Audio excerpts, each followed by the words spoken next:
Hi, friends. This is Donniel Hartman and Yossi Klein Halevi from the Shalom Hartman Institute. And this is our podcast, For Heaven's Sake. Today is day 424. And this is our series, Israel at War. And today our title is Israel at War - with itself. And Yossi and I, we had a lot of ambivalence about today's topic. We feel that it is a central issue defining the reality in Israel today, and it's our job to share it with you. But it's a reality that's very confusing, troubling, unsettling, and even surprising for both Yossi and myself. When Israel goes to war, everything about our country focuses on helping to protect Israel. And it's not just the Maslow pyramid where the most basic survival needs are given priority. In Israel, it's something much deeper. It's that, and thank God it's that because we're normal people. But there also is a very strong ethos of collective responsibility built into 3,000 years of Jewish tradition. Collective responsibility is part of the way we do Judaism.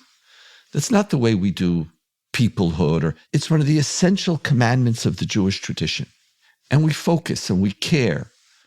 But there is something going on in Israel today that we're finding ourselves having to make sense of.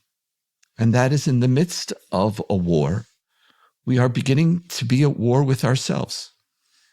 Now, it could be that in the past this was also the case, but what happened in the past, if this is normal, is not comforting. It's a deeply troubling moment.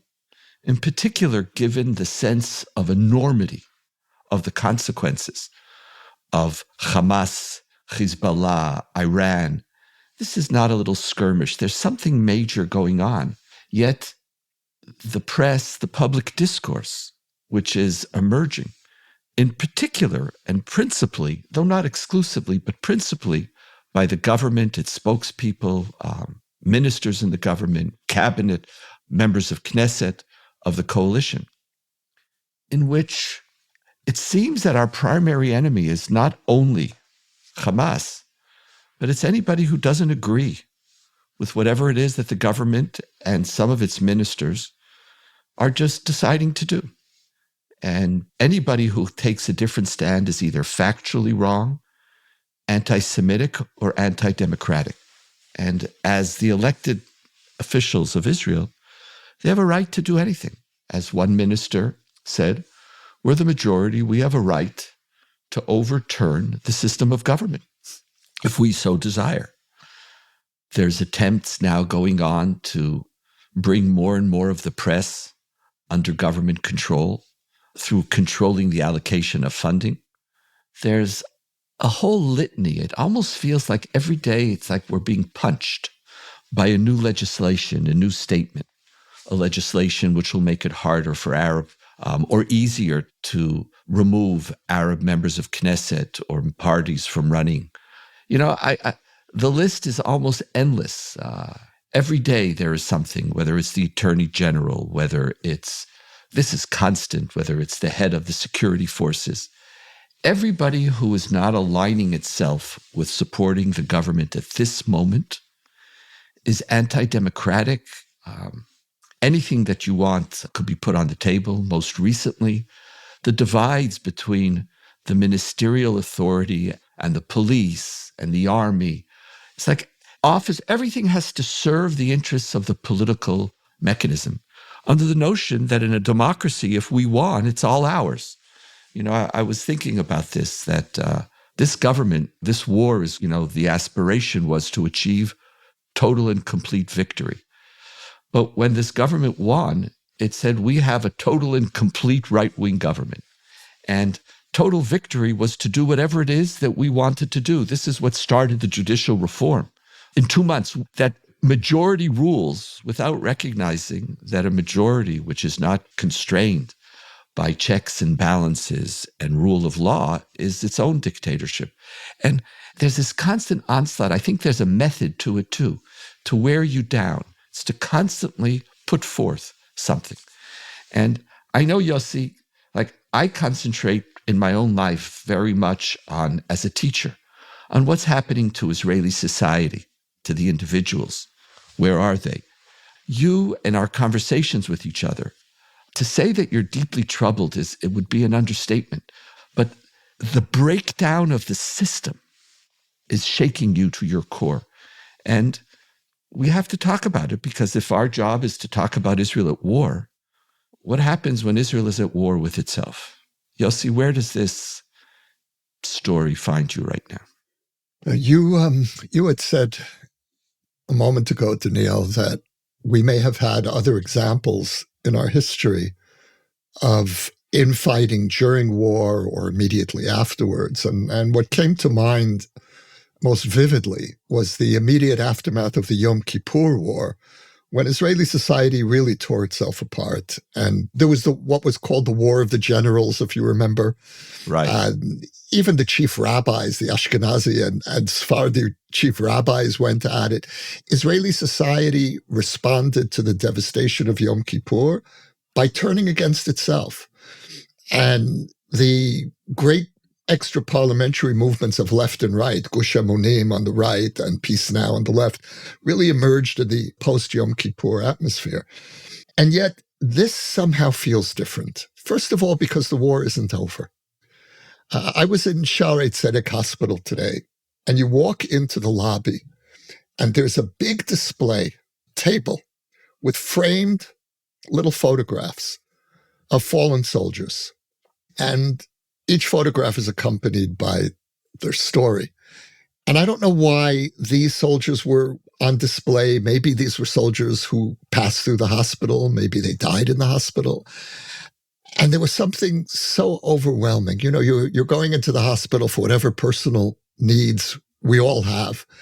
And suddenly you're confronted with this. It's just a checkup. It was just a checkup. It was just a checkup. And you're overwhelmed with this collective trauma.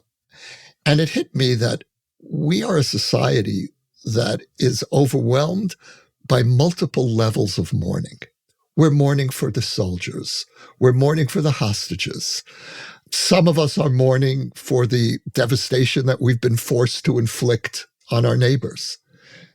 And on top of all of this, many of us are in mourning for what we're doing to ourselves, for what our government, our leaders are doing to us. And I don't know which is the most painful. And for all of this to be happening at the most devastating moment in Israel's history, without any pause, you know, bringing us right back to the day before the massacre, right back to October 6th, except worse, because the assault against democratic institutions is intensifying, and it's taking multiple forms. It's against the media, as you mentioned. It's against Arab parties. The government is trying now to weaken and destroy the Israeli Bar Association, which has been a primary bulwark against their judicial moves. And so in every direction, you feel that the government has resumed with even greater intensity and greater fervor its war against democratic norms and institutions while we're still in the middle of this. Do you have, as I'm hearing you, Yossi, I want to ask you a question, but if I stopped you and you still want to continue, ignore my question. Do you have any sense, could you give a why? Could you make sense of it? I know it literally is hurting you. It's keeping you up at night. It's like there's something incongruent. Is there any explanation do you have? So I've been trying to channel my right-wing youth growing up in that world. And what was I thinking then? And what might I have been thinking now if I hadn't left that ideological camp? And Netanyahu said something very revealing in one of his recent speeches. I think this was a speech against the Shin Bet's investigation into the scandal that's happening. Shin Bet is the security. Yes. In Hebrew, we say the Shabak, and it's known around the world as the Shin Bet, our internal security service, and conducting an ongoing investigation into a scandal in the Prime Minister's office. We've dealt with it in previous podcasts. And Netanyahu said, well, the security services have taken a young man and they've brought him into their cellars and they're interrogating him day and night. And under those conditions, a person would be willing to admit any crime, whether he committed it or not, even the crime of killing Arlazarov. Now, he said that in passing. I don't think Israelis of this generation know what he was referring to. But as someone who grew up in Beitar, in the right-wing revisionist Zionist movement, that hit a nerve. Arlazarov was Chaim Arlazarov, who was assassinated in 1933. And he was one of the heads of the labor Zionist movement. And I see by your face that you're getting bored, and you're right to get bored. But the fact is, if you want to understand this government, you have to understand Arlazarov and everything that Arlazarov represents. Because the labor Zionist movement immediately accused the right wing of assassinating Arlazarov. And one of the leaders of the right, Avram Stavsky, was arrested and exonerated. He was acquitted in a British trial in the 30s. And to this day, there are veterans of the labor Zionist movement who are convinced that the right murdered Arlazarov. When I moved to Israel in 1982, we've talked about this, the beginning of the First Lebanon War, Menachem Begin, in the middle of the war, Donniel, announced the formation of a commission of inquiry into who killed Arlazarov 40 years before. So this is a package that the right wing is carrying. What this tells you is that the right believes to this day that they have been hounded by the left. And that Netanyahu believes this into the depths of his soul, that there is a left-wing cabal that is trying to bring him down because he couldn't be defeated electorally. So we're going to bring him down through the courts, through the media, and everything that's happening. Look, and this is, I would say, the charitable explanation for why the government is assaulting our democratic institutions, because they believe that these institutions are in fact not at all democratic and are out to destroy the right-wing majority. The less charitable argument is that this is a collection of demagogues and incompetents and fanatics for whom power is an end all. And I think that both explanations are part of the picture. I'm trying to watch it also. And the Arlozorov reference, I wasn't bored at all. I'm a little jet laggy, but I'm not bored. It's funny, Donniel, when I speak about Arlozorov, my heart skips a beat. It's like I'm 16 again, right? The injustice, the outrage. I hear you. It's like, and I'm wondering how our listeners, what world of us say, okay, Yossi's a interesting fellow.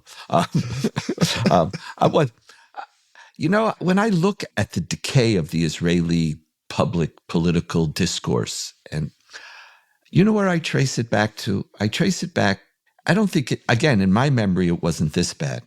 A few years ago, we were stuck in this cycle of elections. Right. We were an unrulable country. The divides were deep. The schisms were unbelievable because the fight was who's going to win. And then the second the right wing got a little bit of a majority, Bennett pulled it out from under them and formed an alternative government. And the sense of betrayal on the right was complete and total. It was like, what happened here? You who ran to the right of us now moved to the center, and you started to speak about the well-being of the country as if the well-being of the country is distinct from the well-being of our right to advocate for our ideology, for the true right ideology. That government lasted for a year. And the onslaught against Bennett's fellow party members by the right was unbelievable. And ultimately, they resigned, brought down the government, and there was a new election. But as distinct from the perpetual cycle, for the first time in memory, there was what was called, as I said beforehand, a right-wing government, yamin al-maleh, right completely. There was no compromise. This was not the standard Netanyahu coalition where he had people from the left and the right and the center to ostensibly correct him and help him. This was just a complete victory. And the first thing that they did was this judicial revolution reform. Like, we could now do anything. We could do whatever it is that we want to do. There are no constraints. Now the right, Netanyahu, because he's not a full right-wing person, he's much more moderate, but now he was the left part of his government, and we're going to do anything we want.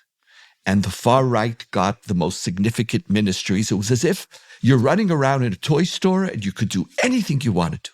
Anything you want, now we could do, and we're going to do it quickly.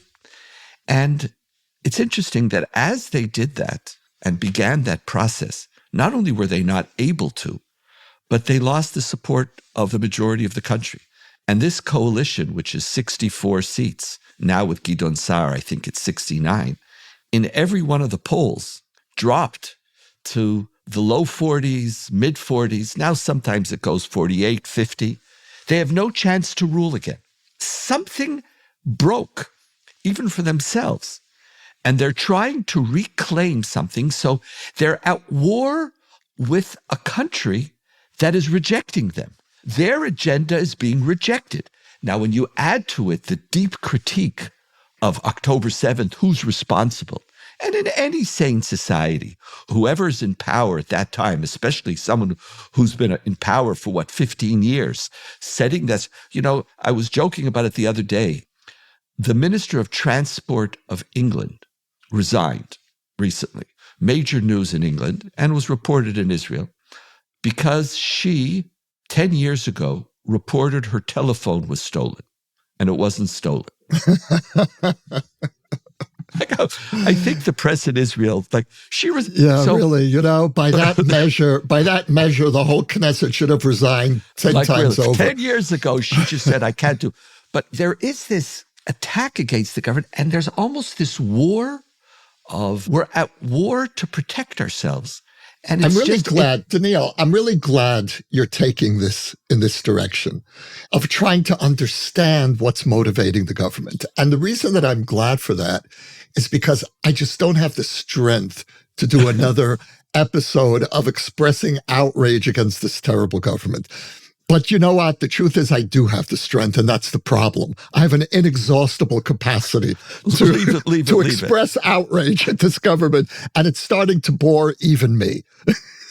But this is not outrage. So this is I'm good. trying to understand. This is good. No.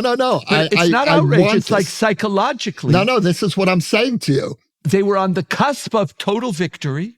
Let's try to understand them a little bit more. And here, let me go back again into the psyche of the right. The right has an inferiority complex which no amount of power and electoral victory will be able to uproot. And that sense of inferiority complex has two sources. The first is that the right deeply believes that it was responsible for creating the state, because it was the right that drove out the British, not the labor Zionists, and yet the labor Zionists took power. And the second source is that it took 29 years. I don't know if there's another democracy anywhere where you had essentially an uncontested government. We had formal elections in Israel between 1949 and 1977, but the results were known in advance. You could not unseat the left. And so the right has this sense of being a permanent opposition, even when they have been governing, in Netanyahu's case, 17 years, the longest lasting, God help us, the longest lasting prime minister in Israel's history. And the right has this saying, which is the country elects a right-wing government and it gets a left-wing policy. Now let's unpack that for a moment. Good. The only real with territorial withdrawals that we've ever had were done by right-wing governments. Menachem Begin with Egypt in the late 70s, withdrawing from Sinai, and then Ariel Sharon withdrawing from Gaza. The left talks about withdrawing. Remember, Netanyahu and the Y agreement withdraws from... that's right. From Hebron. From Hebron. So in one way, there's some truth to the saying that the right has never been allowed to govern. On the other hand, let's not buy into that self-pity completely, because the right since 1977 has fundamentally changed the map of Israel. The fact that there's an open question about whether we can even create a two-state solution anymore is because the right has succeeded far beyond what anybody believed they'd be capable of. The right has changed Israel religiously. Under successive right-wing governments, the ultra-Orthodox separatist community has grown in a way that no one could have imagined. So when you look at the last 40 years, to say that successive right-wing governments come to power and all we get is a left-wing agenda is actually ludicrous. But that's not the point, because emotionally, right-wingers don't feel as if they have ever truly governed. Now, what they're really saying is we have never been able to totally dominate this country, frankly, in the way that labor Zionism dominated Israel in the early years of the state. And that's true. But Israel has changed. We are much more accepting and aware of our pluralism. We're a much more consciously pluralistic society. And so no part of the political spectrum would be allowed to totally dominate the society the way that labor once did. But for the right, there's this sense of envy. If only we could be what the Labor Party was for 30 years in this country. And then when they finally got it, judicial reform backfired. And then the greatest insult is that October 7th happened under their watch. Yeah. According to their narrative, that's a left-wing story. So right. All the explanations for October 7th, who's to blame for October 7th?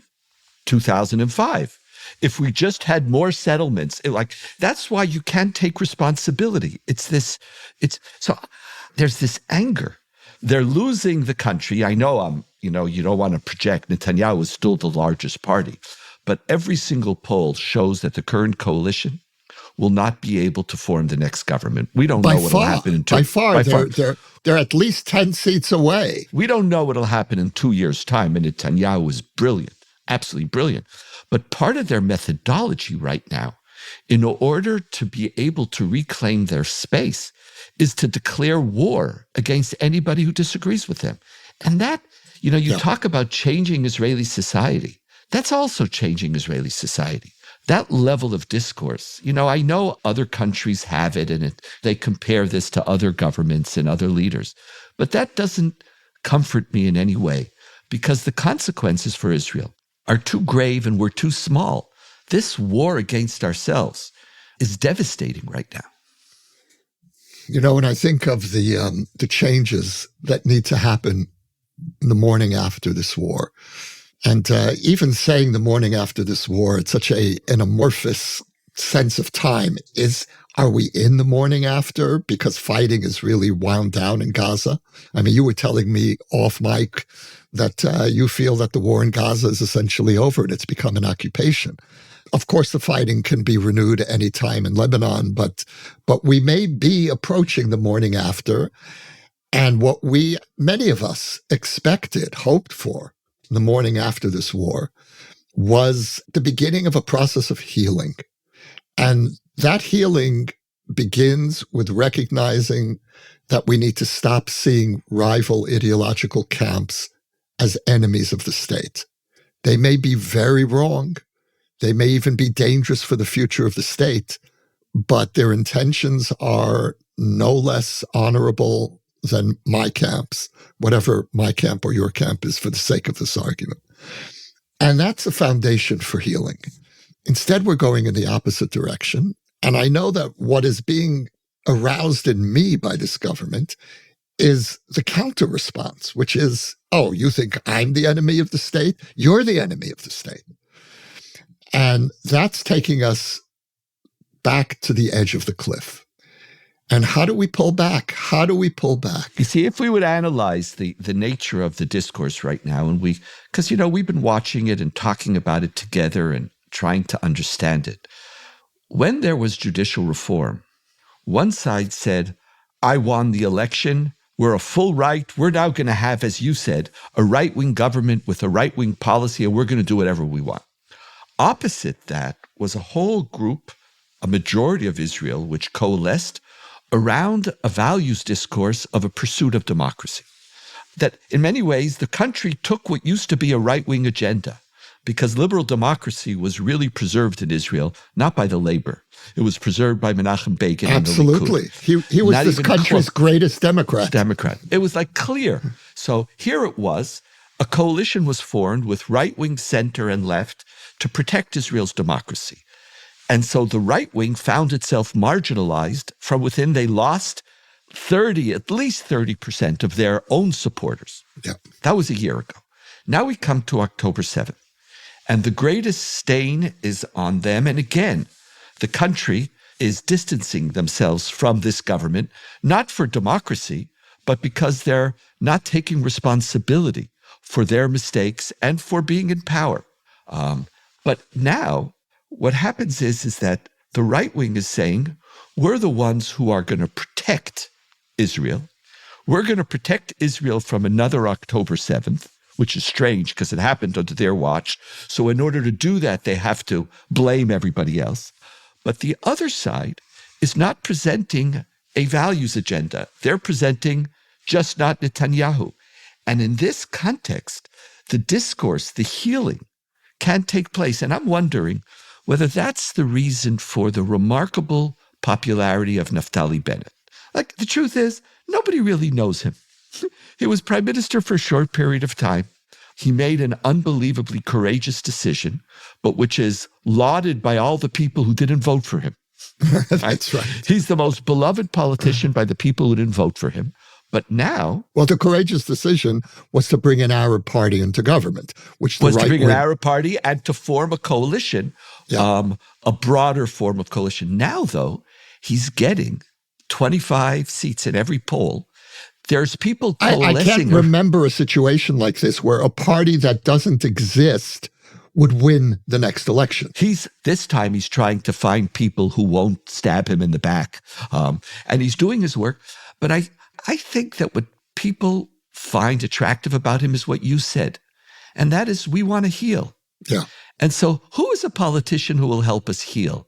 Gantz used to have that role. He doesn't have it anymore. People can't identify what it is that he stands for. Yair Lapid is not a healing force. And so we're looking for a healer. And maybe that's the next coalition, is a coalition where we realize that maybe we can't achieve complete and total victory. We have to give up that language. There's not complete and total victory in Lebanon. There's not complete and total victory in Gaza, nor is there going to be complete and total victory by any ideology. And maybe we have to just start healing. Like, what's going to be the policy of this government? Is a Bennett government going to be able to do courageous moves? Probably not. But maybe what Israel, the majority seems to be saying, we just want to stop our war against ourselves. Yeah. Yossi, last thoughts and feelings. The candidate that manages to project a credible commitment to healing will probably win the next election. And that election, I sense, is going to be fought between those who are stuck in October 6th and those who are in October 8th. What keeps me going, what gives me hope in this really unbearable time for all the reasons that we've been talking about, is that I believe that a majority of Israelis are in the October 8th camp of healing. You know, and those who are in power, it's really strange. So they want to convince Israel that they could still bring total victory of some form. And the other part are looking for healing. It's interesting. That's the election campaign. And I wonder, whether the politics of fear and nastiness wins or not. Who knows? Let's pray together both at that healing. Maybe it could start a little earlier. It would help if Bennett would actually announce, so we could actually have some public discourse. But if not, that's our job. That's our job. And that healing, and for many of us, again, we never stop every podcast. It's 424 days. There is some conversation that maybe some hostage conversation is progressing from you and I. Let's join in prayer that is truly so. And in the meantime, Yossi, thank you. A troubling time. a troubling time for Israel, a troubling time for lovers of Israel. And hopefully the healing forces will emerge. Thank you, Yossi. Thank you. You can now sponsor an episode of For Heaven's Sake, Israel at War. The link to donate can be found in the show notes or at shalomhartman.org/For Heaven's Sake. We will acknowledge your gift on a future episode. For more ideas from the Shalom Hartman Institute about what's unfolding right now, sign up for our newsletter in the show notes or visit shalomhartman.org/Israel at War.